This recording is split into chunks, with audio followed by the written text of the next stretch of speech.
हाँ जी बेटा, गुड इवनिंग। बेटा हमारा जो टॉपिक चल रहा था प्रोबेबिलिटी, और अभी तक इस टॉपिक की बेटा हम दो टाइप्स कंप्लीट कर चुके हैं। The type one which was based on simple probability and the type two which was based on rule of counting. और आज की क्लास में बेटा हम आगे मूव करेंगे, टाइप नंबर 3 करेंगे which is based on addition rule. तो आज की टाइप को स्टार्ट करने से पहले एक बार बेटा इस चैप्टर का जो मैंने रोड मैप दिखाया था उसको देख लेते हैं एक बार फिर से। लो बेटा, ये इस चैप्टर का रोड मैप है। तो रोड मैप में बेटा सबसे पहले नंबर पे क्या है, सिंपल प्रोबेबिलिटी, जो हमारा टाइप 1 और टाइप 2 में कवर हो चुका है। जो बेटा रूल ऑफ काउंटिंग था, रूल ऑफ काउंटिंग भी सिंपल प्रोबेबिलिटी का ही एक पार्ट है। और आज की क्लास में बेटा हमने पढ़ना है सेकंड, एडिशन रूल। ठीक है जी। तो एडिशन रूल के भी बेटा दो पार्ट्स हैं। Addition rule in case of mutually exclusive events and in case of non mutually exclusive. अभी आता है कि ये म्यूचुअली और नॉन म्यूचुअली इवेंट्स कौन से होते हैं, पहले उसके बारे में बेटा बात करेंगे, फिर एडिशन रूल। और ये ध्यान रखिएगा, एग्जाम पॉइंट ऑफ व्यू से बेटा वेरी वेरी इंपॉर्टेंट है।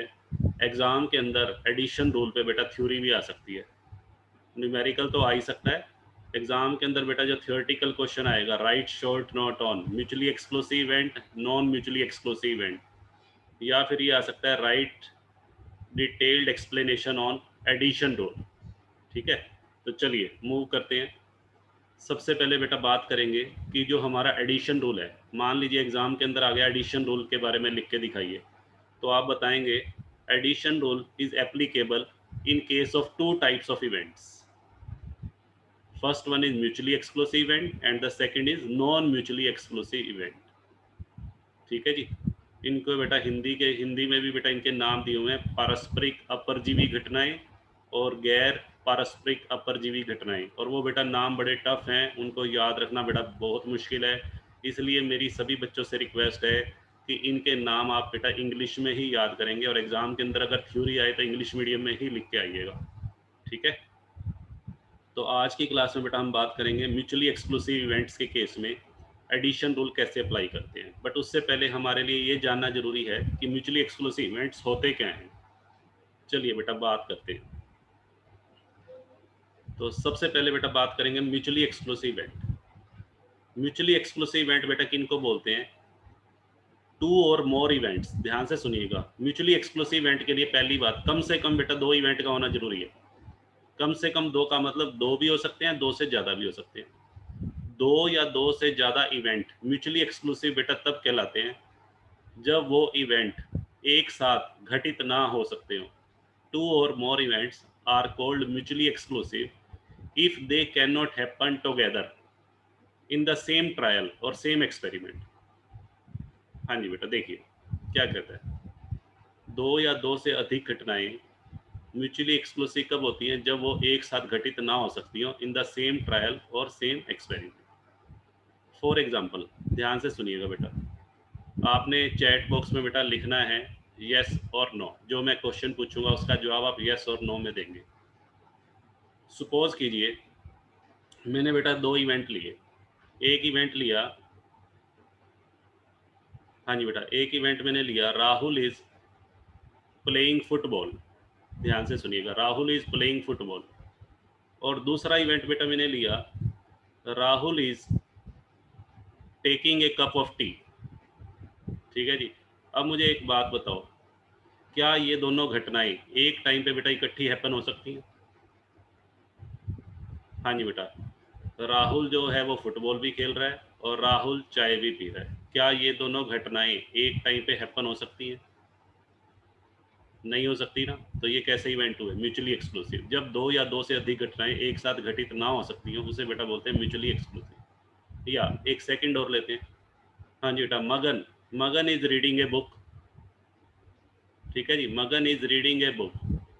और दूसरा बेटा मैंने लिया दूसरा इवेंट, मगन is taking a cup of T. मगन बुक पढ़ रहा है और मगन साथ में चाय भी पी रहा है। क्या ये दोनों घटनाएं एक साथ घटित हो सकती हैं? बताइए यस और नो। हो सकती हैं बेटा, ये तो यस। तो ये बेटा म्यूचुअली एक्सक्लूसिव इवेंट नहीं है। जो घटनाएं एक साथ घटित ना हो सकती हो उनको म्यूचुअली एक्सक्लूसिव बोलते हैं। और जो घटनाएं एक साथ घटित हो सकती हैं एक ही समय पर, उनको बेटा नॉन म्यूचुअली बोलते हैं। तो नॉन म्यूचुअली की बात अभी मैं नहीं कर रहा, अभी मैं म्यूचुअली की बात कर रहा हूँ। म्यूचुअली एक्सक्लूसिव के लिए क्या जरूरी है? दो या दो से अधिक घटनाएं जब एक साथ ना घटित हो सकती हो, एक साथ हैपन ना हो सकती हो, तो उसे बेटा म्यूचुअली एक्सक्लूसिव कहा जाता है। ठीक है, अब मैं एक और एग्जांपल ले रहा हूँ और आपने बताना है ये म्यूचुअली एक्सक्लूसिव है या नहीं है। ठीक है जी। चलो, हाँ जी बेटा, ये ले लेते हैं। Ram is taking bath, Ram नहा रहा है। और दूसरा इवेंट मैंने भी ले लिया, Ram is singing a song, Ram गाना गा रहा है। अब बताओ बेटा ये घटनाएं एक साथ घटित हो सकती हैं या नहीं, ये इवेंट म्यूचुअली एक्सक्लूसिव हैं या नहीं? वेरी गुड, सभी बच्चों का रिप्लाई आ रहा है सर ये म्यूचुअली एक्सक्लूसिव नहीं है। नो, क्यों नहीं है? क्योंकि बेटा ये तो दोनों एक साथ घटित हो सकते हैं। आपने सुना होगा बाथरूम सिंगर, बाथरूम सिंगर क्या होता है? जो नहाते हुए गाना भी गाता है। तो ये दोनों घटनाएं एक टाइम पे घटित हो सकती हैं, तो ये म्यूचुअली एक्सक्लूसिव नहीं है। म्यूचुअली एक्सक्लूसिव के लिए क्या जरूरी होता है? एक टाइम पे वो इवेंट इकट्ठे हैपन ना हो सकते। चलिए, इसका प्रोबेबिलिटी में एग्जांपल देखिए। हाँ जी बेटा, मैंने एक एग्जांपल लिया, एक एक्सपेरिमेंट है टॉसिंग ए क्वाइन। उसमें बेटा क्वाइन को टॉस किया गया। आप मेरे को एक बात बताओ, यदि एक क्वाइन को एक बार टॉस किया जाए तो एक बार टॉस करने पर क्या हेड और टेल दोनों आ सकते हैं? क्वाइन को टॉस तो बेटा एक बार किया गया, उस एक टॉस में क्या ऐसा पॉसिबल है कि हेड भी आ जाए टेल भी आ जाए? ऐसा बेटा पॉसिबल ही नहीं है, या तो हेड आएगा या टेल आएगा, एक ही आएगा। तो कॉइन को टॉस करने पे हेड या टेल आना म्यूचुअली एक्सक्लूसिव इवेंट है। ऐसे ही डाई, एक डाई को रोल किया गया, एक डाई को रोल करने पे बेटा क्या ये पॉसिबल है कि इवन नंबर भी आ जाए और ऑड नंबर भी आ जाए एक ही थ्रो में? एक ही थ्रो में बेटा क्या इवन और ऑड नंबर दोनों आ सकते हैं? नहीं आ सकते। या तो बेटा डाई को फेंकने पे या तो इवन नंबर आएगा या ऑड नंबर आएगा। तो वो भी कैसे इवेंट है? Mutually exclusive. देखिए, म्यूचुअली एक्सक्लूसिव को बेटा हम इस तरीके से शो करते हैं। इसको डायग्रामेटिकली अगर शो करना हो, हाँ जी बेटा देखिए, तो म्यूचुअली एक्सक्लूसिव को कैसे शो करेंगे? हाँ जी बेटा देखिए, ये हमारा बेटा इवेंट ए है, ध्यान से सुनिए, ये हमारा इवेंट ए है और ये हमारा इवेंट बी, या E1 E2 भी कह सकते हैं बेटा। ये हमारा इवेंट E1 है, ये हमारा इवेंट E2 है। ठीक है, तो किसी से भी बेटा रिप्रेजेंट कर सकते हो, ए बी से या E1 E2 से। तो यहाँ पे ये देखो दोनों सर्कल बेटा अलग अलग दिखाए हुए हैं। दोनों सर्कल अलग अलग दिखाने का मतलब क्या है? E1 और E2 इवेंट में बेटा कुछ भी कॉमन नहीं है, यानी कि या तो E1 हैपन होगा या E2 होगा। ऐसा नहीं हो सकता कि दोनों इवेंट हैपन हो जाएं। तो जब दो इवेंट में कुछ भी कॉमन ना हो उनके एलिमेंट्स में, जो बेटा हम उनका E1 और E2 एलिमेंट, E1 और E2 जो इवेंट बनाएंगे हम, उनके एलिमेंट्स के अंदर कुछ भी कॉमन नहीं होना चाहिए। अगर कॉमन है तो समझ लेना वो इकट्ठे हैपन हो सकते हैं। ठीक है जी। जैसे अगर मैं आपको ये कहूँ ताश के 52 पत्तों में से एक पत्ता निकाला गया और वो या तो किंग का आना चाहिए या क्वीन का आना चाहिए। तो किंग के बेटा जो 4 पत्ते हैं और क्वीन के जो 4 पत्ते हैं अलग अलग हैं, उसमें कुछ भी कॉमन नहीं है, तो इसका मतलब वो म्यूचुअली एक्सक्लूसिव है। अगर मैं ये कहूँ ताश के 52 पत्तों में से एक पत्ता निकालो, वो बेटा या तो क्या आना चाहिए, वो या तो किंग आना चाहिए या वो रेड कार्ड आना चाहिए। हाँ जी बेटा, अगर मैं ये कहूँ कि ताश के 52 पत्तों में से 4 पत्ते निकाले गए, ओ सॉरी, ताश के 52 पत्तों में से एक पत्ता निकाला गया, वो या तो किसका आना चाहिए, किंग का, या फिर बेटा रेड कार्ड। अब ये देखो, ध्यान से सुनिएगा, एक तरफ तो मैं बेटा कह रहा हूँ किंग कार्ड आ जाए एक इवेंट, और दूसरा मैं कह रहा हूँ रेड कार्ड आ जाए। तो ये बेटा दोनों इवेंट नॉन म्यूचुअली एक्सक्लूसिव, क्योंकि इसमें कॉमन आएगा। देखो किंग के कितने पत्ते होते हैं, 4, और रेड पत्ते बेटा 26 होते हैं। अब ये देखो किंग के जो 4 पत्ते होंगे उसमें 2 ब्लैक किंग होंगे और 2 रेड किंग होंगे, और 26 पत्ते बेटा ये रेड। इनमें इन दोनों में कितने पत्ते कॉमन है बताओ? कितने पत्ते ऐसे हैं जो ए इवेंट में भी शामिल हो गए और बी में भी शामिल हो गए? ऐसे बेटा 2 पत्ते हैं। कौन कौन से? एक तो हार्ट का किंग, हार्ट का किंग बेटा, हार्ट का किंग रेड कार्ड्स में भी आएगा और किंग में भी, इसमें भी आएगा। ऐसे बेटा diamond king, diamond king event A में भी आएगा, इवेंट बी में भी आएगा। तो ये नॉन म्यूचुअली है। ये कैसे हैं? Non mutually. हमें चाहिए म्यूचुअली। म्यूचुअली वो होते हैं जिसमें कुछ भी कॉमन ना हो। जैसे ए इवेंट मैंने ले लिया किंग कार्ड और बी इवेंट बेटा ले लिया क्वीन कार्ड। क्या किंग के 4 पत्ते और क्वीन के 4 पत्तों में कुछ कॉमन है? कोई कॉमन नहीं है, तो ये म्यूचुअली एक्सक्लूसिव है। तो म्यूचुअली एक्सक्लूसिव के लिए क्या जरूरी है? उसमें कुछ भी कॉमन नहीं होना। और नॉन म्यूचुअली एक्सक्लूसिव उनको बोलते हैं जिसमें कुछ कॉमन। ठीक है, तो इसीलिए बेटा ये अलग अलग दिखाए हुए। अब ध्यान से सुनिए, जो हमारे म्यूचुअली एक्सक्लूसिव इवेंट है और नॉन म्यूचुअली, तो पहले हम म्यूचुअली एक्सक्लूसिव की बात कर रहे हैं। यहाँ पर event E1 and E2 are two mutually exclusive event, तभी बेटा इनका सर्कल अलग अलग दिखाया। ठीक है जी। तो ऐसे इवेंट के केस में अगर हमें प्रोबेबिलिटी निकालनी हो, प्रोबेबिलिटी ऑफ इवेंट E1 और E2, या तो E1 हैपन हो जाए या E2, तो उसका बेटा फॉर्मूला ये लगेगा, probability of E1 plus probability of E2। दो से बेटा ज़्यादा भी हो सकते हैं, E1 और E2 और E3, तो probability of E1 plus probability of E2 plus probability of E3, ऐसे चल। ये फॉर्मूला बेटा एक्सटेंड होता रहेगा। This formula is not limited only up to 2 events. This formula can be extended to any number of mutually exclusive event. जैसे मान लीजिए बेटा मुझे 4 इवेंट दे रखे हैं, E1 और E2 और E3 और E4, तो यहाँ पे बेटा फॉर्मूला लग जाएगा PE1 plus PE2 plus PE3 plus PE4। ठीक है जी। और यहाँ पे आपको एक ध्यान रखना है, और की जगह बेटा आप ये सिंबल भी यूज़ कर सकते हैं, इसको यूनियन का सिंबल बोलते हैं। यूनियन यूज़ कीजिए या फिर बेटा और, एक ही बात है।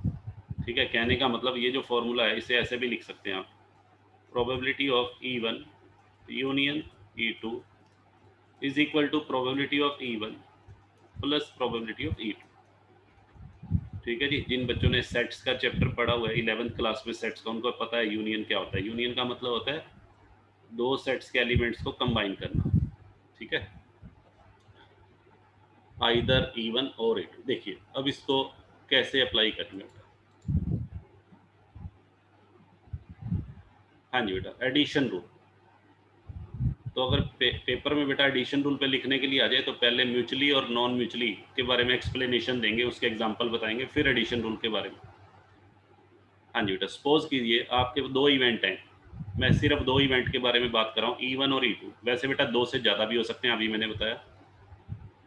तो उस केस में ये फॉर्मूला अप्लाई होगा, PE1 और E2। और की जगह बेटा आप यूनियन के सिंबल का इस्तेमाल भी कर सकते हैं।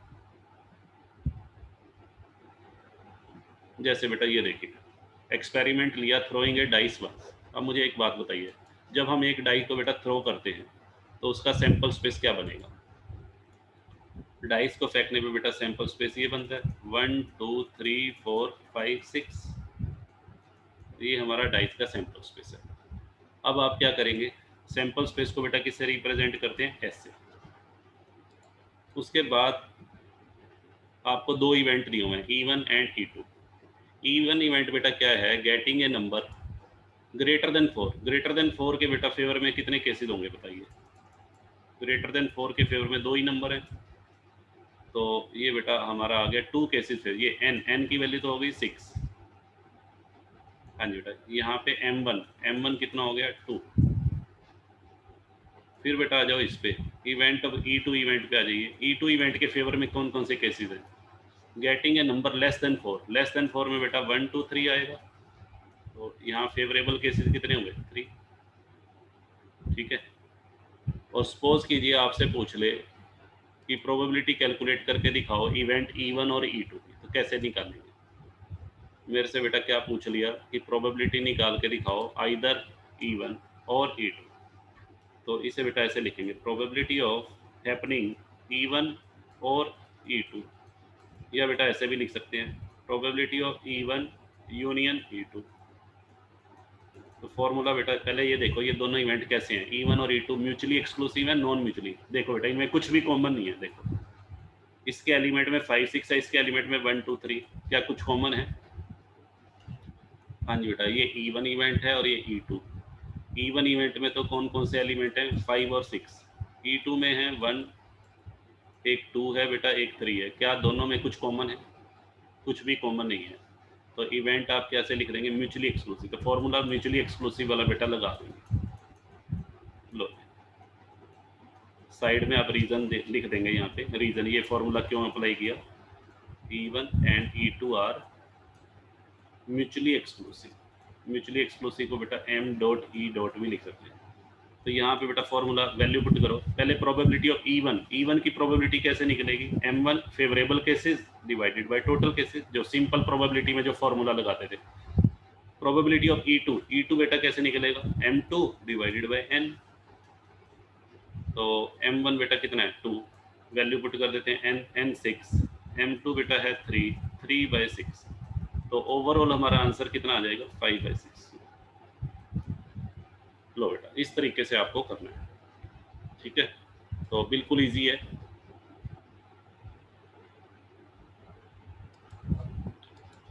लो बेटा, अब ये सम करते हैं जी।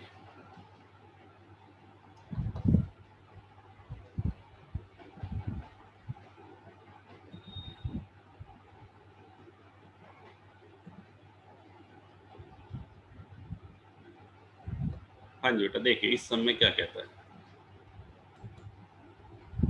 What is the probability of getting either a king or ace or jack card from a pack of 52 cards if one card is drawn at random? कितने कार्ड निकालने हैं? तो बेटा कैसे लिखना, कैसे है क्वेश्चन, कैसे अटेम्प्ट करना है, ध्यान से देखते जाइए। सबसे पहले लिखेंगे एक्सपेरिमेंट। एक्सपेरिमेंट बेटा ध्यान से पढ़ो, कितने कार्ड निकालने हैं, गेटिंग या drawing one card from 52 cards, 52 पत्तों में से बेटा सिर्फ एक पत्ता निकालना है। ये हमारा एक्सपेरिमेंट है। उसके बाद बेटा क्या करेंगे, ये 52 कार्ड्स क्या हो गया, सैंपल स्पेस तो बेटा बनेगा नहीं। तो number of elements, total number of possible outcomes,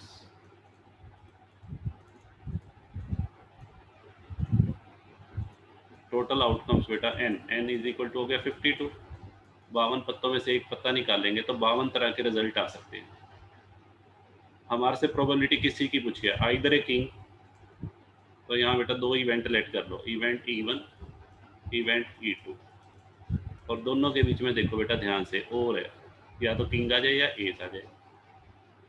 इससे बेटा पता लग जाएगा, एडिशन रूल लगेगा। और जहाँ भी आ जाए वहाँ समझ लेना एडिशन रूल लगता है। चलिए, तो E1 क्या है, event of getting king card, और एक बेटा E3 भी है, इसमें 3 इवेंट है इसमें। Event of getting ace card और event of getting jack card. अब बेटा मुझे ये बताओ, E1 इवेंट के फेवर में कितने पत्ते होंगे, किंग के फेवर में बेटा कितने पत्ते होते हैं, बताइए।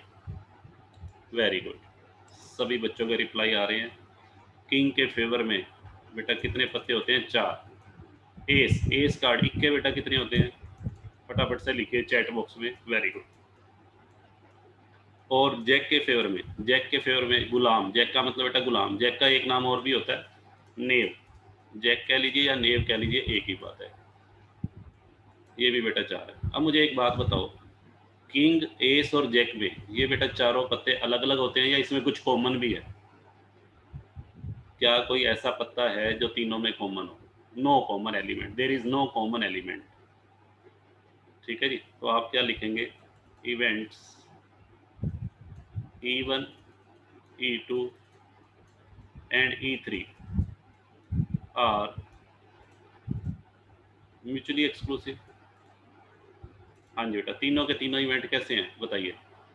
तीनों के तीनों इवेंट हैं बेटा म्यूचुअली एक्सक्लूसिव। और जब म्यूचुअली एक्सक्लूसिव इवेंट हो जाए तो फिर आप क्या लिखेंगे, probability of E1 union E2 union E3, या और भी बेटा लगा सकते हैं। फॉर्मूला ये लग जाएगा, probability of E1 plus probability of E2 plus probability of E3। तो फॉर्मूला बेटा E1 इवेंट के फेवर में कितने केसेस हैं, 4, M1/n, यहाँ बेटा हो जाएगा M2 डिवाइडेड बाई n, और यहाँ बेटा M3 डिवाइडेड बाय n। तो वैल्यूज बेटा पुट कर देते हैं 4/52, तीनों का ही बेटा सेम है 4/52 प्लस 4/52 प्लस 4/52। तो 52 बेटा एलसीएम आके और हमारा फाइनल आंसर 12/52। और इसको सोल्व करेंगे 3/13 बेटा आ जाएगा, 4 से कैंसिल हो रहा है 3/13। ये हमारा फाइनल आंसर आ गया। बताइए, चलो बेटा आगे मूव करते हैं।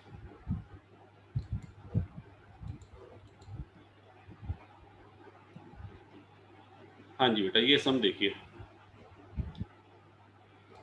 ए lottery ticket is drawn from the tickets number 1 to 20। हाँ जी बेटा 1 to 30। हाँ जी बेटा देखिए, सबसे पहले हमारा एक्सपेरिमेंट क्या है, ड्रॉइंग ए टिकट।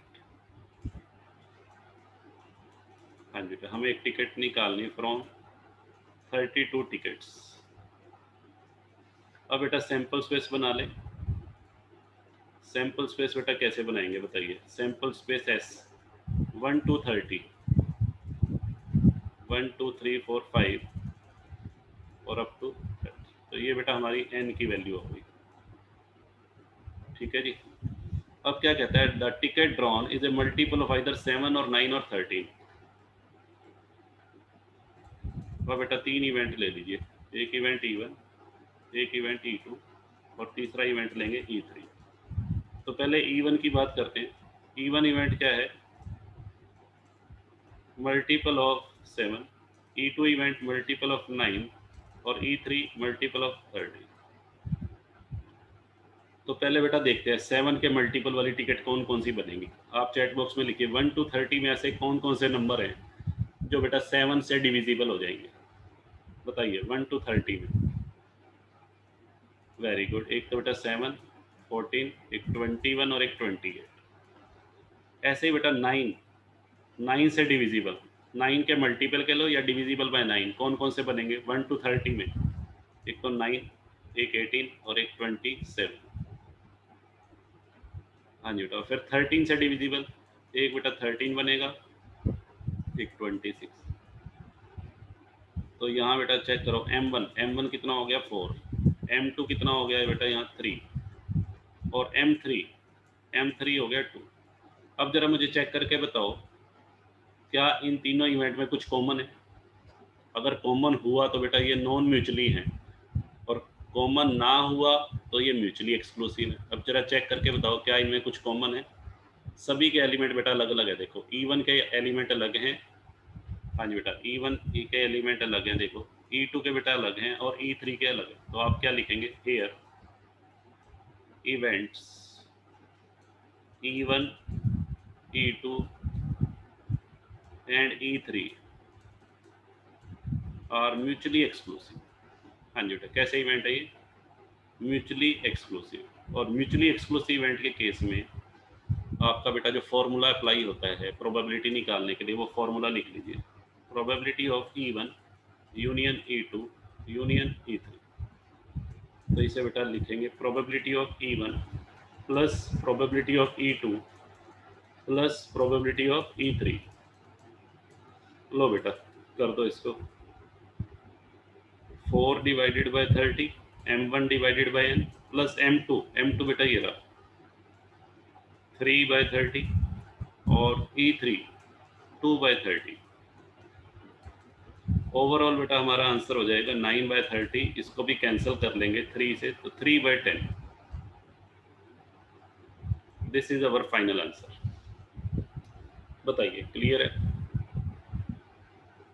हाँ जी बेटा बताइए, चैट बॉक्स में बेटा लिखो यस और नो, क्लियर और नॉट क्लियर। चलिए बेटा वेरी गुड, बहुत अच्छे, आगे मूव करते हैं।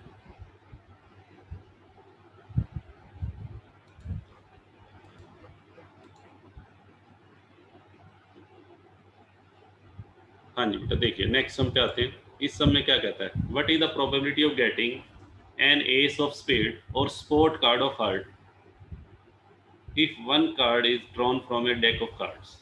देखिए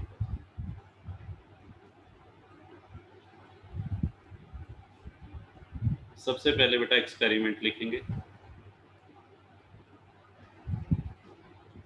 एक्सपेरिमेंट बेटा क्या है, ड्राइंग एक कार्ड निकालना फ्रॉम 52 कार्ड्स। तो प्रोबेबिलिटी बेटा किसी की पूछी हुई है स्पेड कार्ड। पहले तो total number of possible outcomes. Sample space तो बेटा प्रैक्टिकली बनाना पॉसिबल नहीं है कार्ड्स वाले केस में, तो आप क्या लिखेंगे, total number of possible outcomes 52। अब बेटा आपको क्या करना है, दो इवेंट लेट कर लीजिए। यहाँ दो इवेंट है, एक इवेंट E1 और एक बेटा इवेंट है E2। इवेंट E1 क्या है, ध्यान से पढ़िए, एस ऑफ स्पेड। हाँ जी बेटा, गेटिंग एस। एस का मतलब बेटा इक्का, किसका, हुक्म का इक्का, स्पेड। और दूसरा spot card of heart, getting sport card. Spot card बेटा होता है, स्पोर्ट कार्ड किसको बोलते हैं, numbering cards 2 to 9, 2 to 10। 2 to 10 वाले कार्ड्स में बेटा नंबरिंग होती है, इसलिए उनको स्पोर्ट कार्ड बोलते हैं। Getting sport card of heart. लो, अब बेटा बात करते हैं पहले एस कार्ड। कितने इक्के होते हैं बेटा, बताओ। ताश के इक्के तो 4 होते हैं, बट यहाँ पे हम कौन से इक्के की बात कर रहे हैं, यहाँ बेटा स्पेड का इक्का। स्पेड का इक्का कितना होगा, स्पेड का इक्का तो बेटा एक ही होगा। और स्पोर्ट कार्ड ऑफ हर्ट, पान का स्पोर्ट कार्ड। स्पोर्ट कार्ड बेटा पान के कितने होंगे, हर्ट के, बताइए। हर्ट के स्पेड कार्ड बेटा होंगे 2 to 10, ये हमारे 9 बनेंगे। 2 से लेकर बेटा 10 तक हमारे 9 स्पोर्ट कार्ड्स हैं, ठीक है। अब ये देखिए, क्या इन दोनों में कोई पत्ता कॉमन है। हाँ जी बेटा, E1 और E2 इवेंट में क्या कोई पत्ता कॉमन है, एक भी पत्ता कॉमन नहीं है। स्पोर्ट कार्ड और एस बेटा अलग अलग हैं दोनों, ठीक है।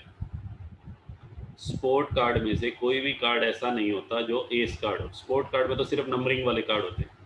तो आप क्या करेंगे, जिन बच्चों को बेटा ये नहीं पता स्पोर्ट कार्ड क्या होते हैं, एस कार्ड क्या होते हैं, तो मैंने वेरी फर्स्ट लेक्चर उसका बनाया था, प्लेइंग कार्ड्स का। प्लेइंग कार्ड्स के बारे में बेटा जिस भी बच्चे को नॉलेज ना हो, वो प्लेइंग कार्ड्स बेटा सर्च कर लेना यूट्यूब पे, और पंकज बत्रा क्लासेस, आपको सारी इन्फॉर्मेशन वहाँ से मिल जाएगी। चलिए, और वैसे भी प्ले लिस्ट में मैंने ये फर्स्ट नंबर पे डाला हुआ है। तो E1 और E2 कैसे इवेंट हैं,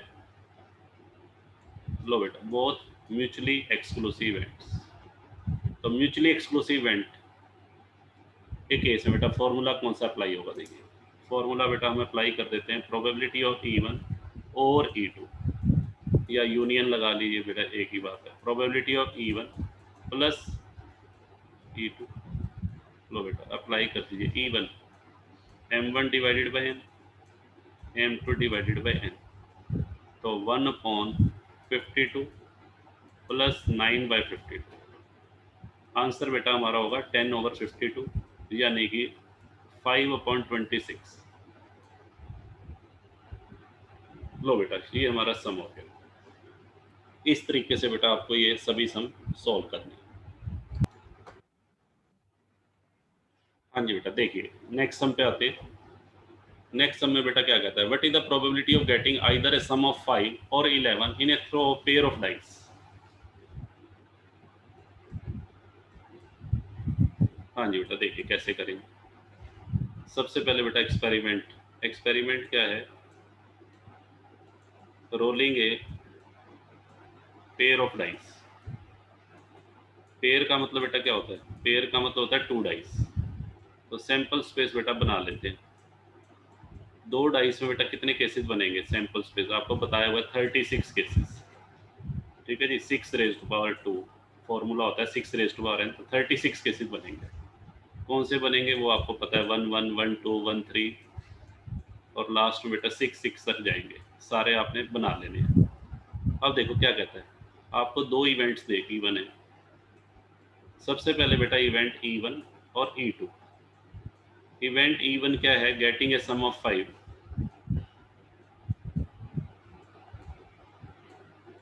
और इवेंट E2 है बेटा गेटिंग सम 11, ठीक है। तो पहले 5 के फेवर वाले बेटा बना लेते हैं। 5 के फेवर में 5 का सम, एक तो 2 3 में आएगा, एक 3 2, एक 1 4 और एक 4। लो बेटा 5 के सम वाले ओनली 4 केसेस बनेंगे, इसको मैं M1 से रिप्रेजेंट कर रहा हूँ। फिर बेटा E2 क्या है, गेटिंग सम 11 के सम वाले बेटा कौन से बनेंगे, 6 5, एक बेटा बनेगा 5 6, दो ही बनेंगे। लो बेटा ये 2 केसेस दिया, तो पहले प्रोबेबिलिटी निकाल लीजिए E1, M1 divided by N। हाँ जी बेटा ये हो गया 4 डिवाइडेड बाय 36। फिर probability of event E2, M2 divided by N, 2/36। तो अब बेटा देखो क्या इन दोनों में कुछ कॉमन है, ध्यान से देखिए E1 और E2 इवेंट में कोई भी कुछ भी कॉमन नहीं। तो E1 और E2 कैसे इवेंट हुए, म्यूचुअली एक्सक्लूसिव। हाँ जी बेटा म्यूचुअली एक्सक्लूसिव इवेंट के केस में फॉर्मूला बेटा क्या लगेगा, फॉर्मूला बेटा हमारा अप्लाई होगा probability of E1 union E2 is equal to probability of E1 plus probability of E2। तो दोनों को बेटा ऐड कर देते हैं, 4/36 प्लस 2/36, तो हमारा आंसर हो जाएगा 6/36 यानी कि 1/6। ये बेटा हमारा फाइनल आंसर आएगा, बताइए।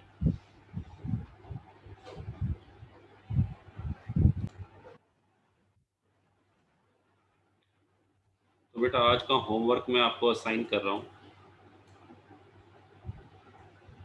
होमवर्क में बेटा आपने सम कर लेने हैं जी क्वेश्चन नंबर 18 to 24।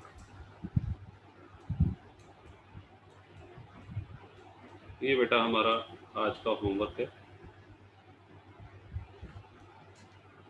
तो होप सो बेटा आज का जो हमारा कंसेप्ट था addition rule in case of mutually exclusive event आपको बेटा अच्छे से क्लियर हो गया होगा। और इसके बेटा जितने भी होमवर्क में मैंने आपको सम दिए सभी के सभी आपने अपनी नोटबुक में कर लेने हैं। और कोई भी बेटा किसी तरह की दिक्कत आए तो आप व्हाट्सएप के थ्रू मेरे से संपर्क कर सकते हैं। तो आज की क्लास को बेटा यहीं और करते हैं, बाय बाय।